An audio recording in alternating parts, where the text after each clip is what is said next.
छात्रों, मैं एक बहुत ही महत्वपूर्ण टॉपिक के साथ आपके समक्ष उपस्थित हूँ।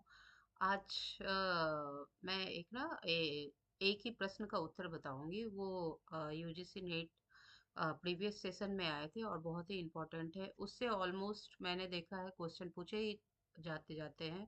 तो आप इस टॉपिक को बहुत अच्छे से करें। और चलिए देखते हैं क्वेश्चन हमारा क्या है आज का।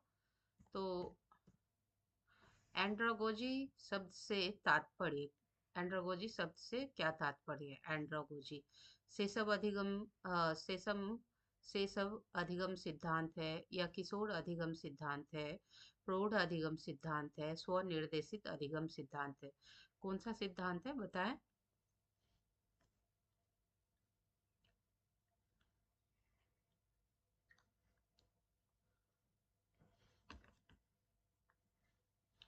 तो सबसे पहले जैसा कि हम जानते हैं सेसव अधिगम सिद्धांत को ही हम सबसे पहले समझ लेते हैं। सेसव अधिगम जो शिशु के लिए होता है, स्टडी करने के लिए होता है, वह उस सिद्धांत को क्या कहते हैं? पेडागोजी कहते हैं। सेसव अधिगम सिद्धांत को पेडागोजी कहते हैं। ठीक है। किशोर अधिगम सिद्धांत को क्या कहते हैं ये आप बताएंगे।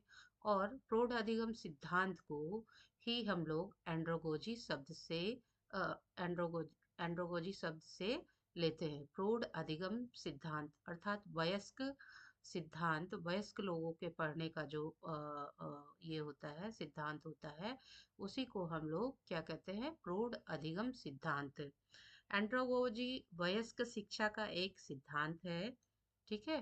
क्या है? एंड्रोगोजी वयस्क शिक्षा का एक सिद्धांत है जो वयस्क शिक्षार्थियों की अनु अनूठी विशेषताओं और आवश्यकताओं पर केंद्रित होता है।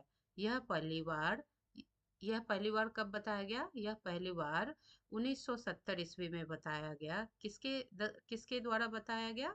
मेलकम मेलकम नोल्स नोल्स के द्वारा मेलकम नोल्स के द्वारा बताया गया। ठीक है। कब बताया गया? 1970 में बताया गया।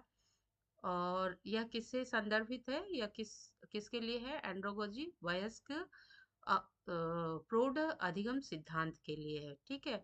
और यह शिक्षा शास्त्र से भिन्न है जो कि बच्चे या युवा शिक्षा का पारंपरिक सिद्धांत है।